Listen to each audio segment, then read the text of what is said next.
c'est dans Télématin.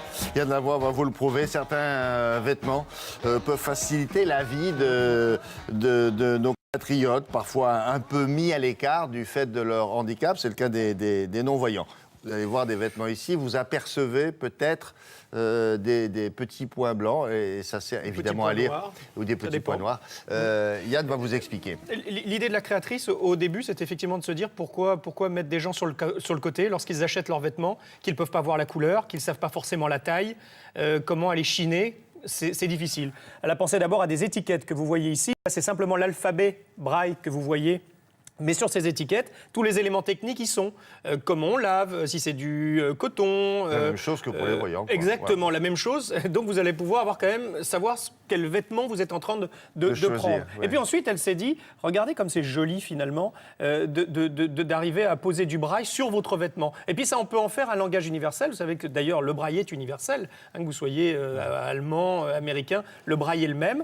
Et que ça peut faire finalement des motifs qui sont tout à fait jolis. Oui, ici, il y a une jolie phrase de Goethe, je vous la traduis parce qu'on ne connaît pas le braille.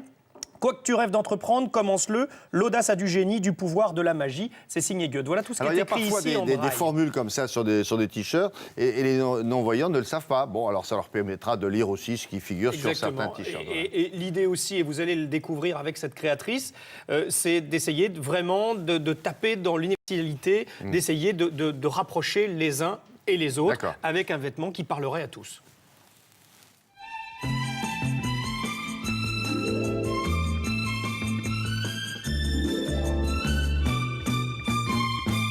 L'idée était de créer un vêtement pour voyants et malvoyants, de véhiculer donc un nouveau point de communication.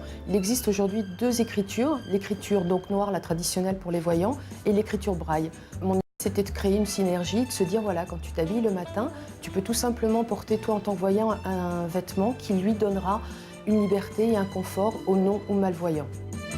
L'éthique, c'était d'avoir une technique, une qualité, et de respecter en même temps l'éthique sur le vêtement. Donc il y avait une trame et c'est vrai que je suis allée voir des associations qui m'ont dit l'idée est excellente. Il existe aujourd'hui en France 1 700 000 personnes concernées par cette problématique, mais vous aurez à respecter la trame du braille donc au niveau du tactile.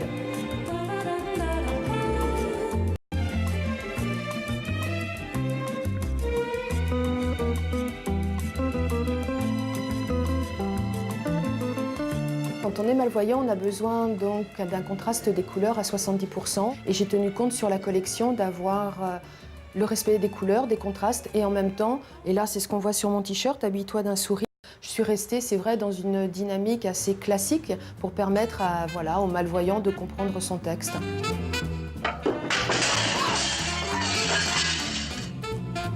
L'année prochaine, c'est l'anniversaire de Louis Braille. Il avait 15 ans quand il a conçu ce concept.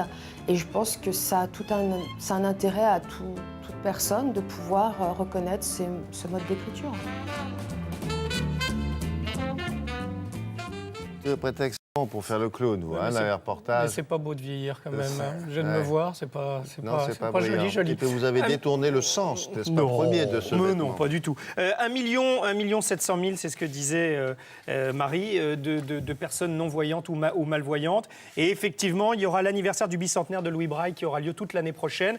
Et d'ailleurs, à chaque achat de ces t-shirts sera reversé 1 € à 2 associations, justement en faveur du... Il faudra montrer ça, mais je suppose qu'ils le connaissent bien, l'Institut Valentin, oui, qui s'occupe tous les jours. Je ne suis pas certain qu'ils connaissent encore, mais je pense qu'ils vont en entendre parler, parce que là, ça se développe. Vous savez qu'ici, on vient vous montrer les choses un peu en exclusivité. En plus, c'est joli, vous avez raison. Oui, bien sûr, le but, c'est ça, c'est entre autres choses, de s'amuser avec les motifs de Braille, tout en essayant d'y donner quand même un sens. Merci, Yann. Comme d'habitude, le bloc-notes culturel de Télématin, le voici, nous sommes à l'heure. Bah oui, presque.